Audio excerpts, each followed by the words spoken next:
Today is Wednesday, February, what the heck is it, 24th, 2016, and the title of this rant will be Democratic Voter Turnout Blows, a Really Bad Omen. Now, we all know that if Democratic voter turns out in the numbers that are necessary, they will always win.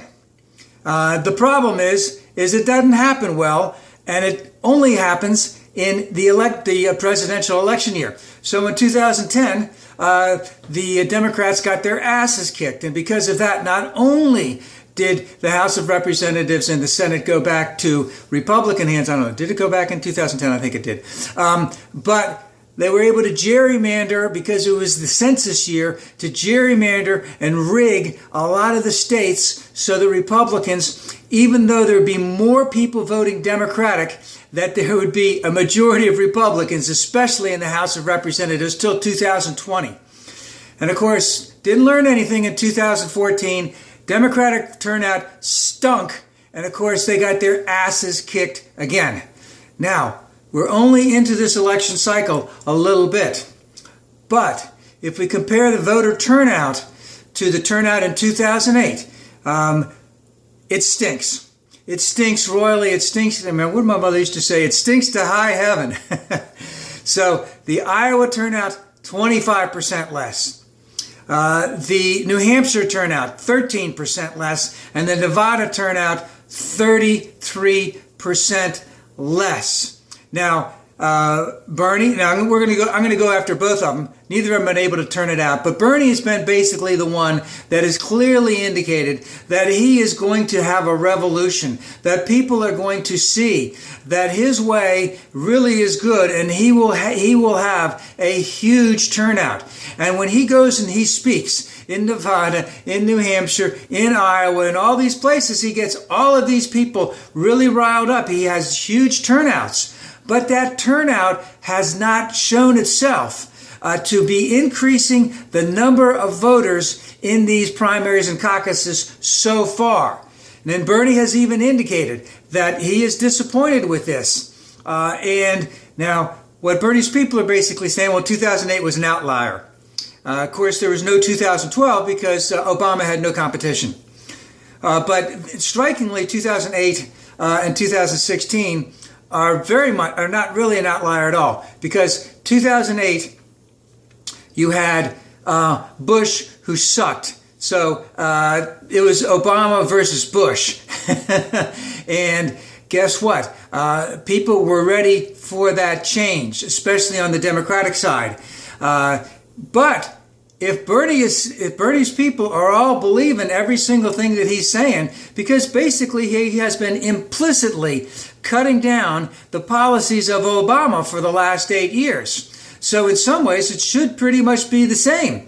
But he has not been able to get that turnout. So the burn has not been exciting the base as much as he has indicated that he could, and he has admitted that he hasn't.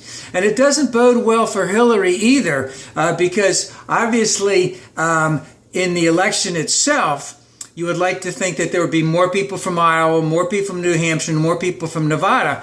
But again, that's going to be on a work day, and we'll have to see how that happens. And, you know, a lot of things can happen between now and then, but this is not looking well. Now, one other thing is we have to also look at the fact that, you know, if Bernie is exciting this base, these 8,000, 10,000, 3,000, 2,000, whatever, that are showing up in huge numbers or have been showing up in huge numbers for Bernie, it's not really addressing well his message. You know, as let's just say it, a 74-year-old white socialist from a very small state who could get away with being, let's just say, pure, which he, in terms of his voting pattern, which he would not have been able to get away with if he was in a much more diversified state. Let's just use an example: Pennsylvania, Michigan, New York.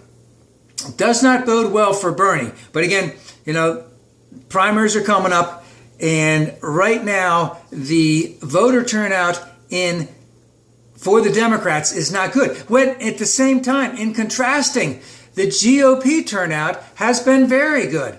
The South Carolina, it was an increase of 20% from 2012. And overall, I don't know what the exact numbers were from last night for the Nevada caucus for the Republicans, which Trump ran it on him.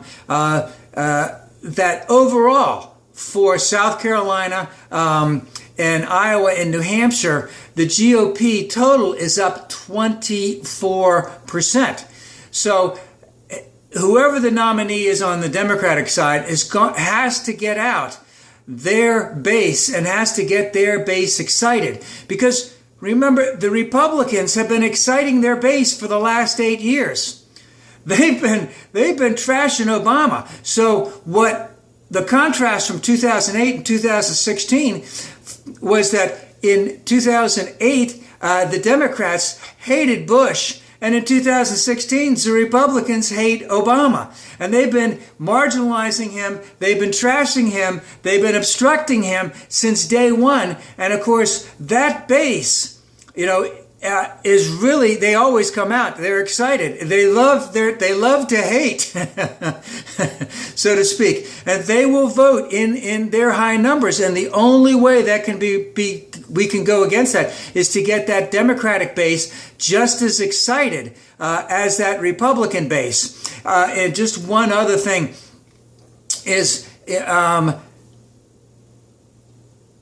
Rubio or Trump, the way it's looking right now, are going to be able to excite their base. Rubio with his youth and Trump with his vileness. And so there has to be a really strong effort to get out the vote on the Democrats. Let's hope that starts and comes about really, really soon.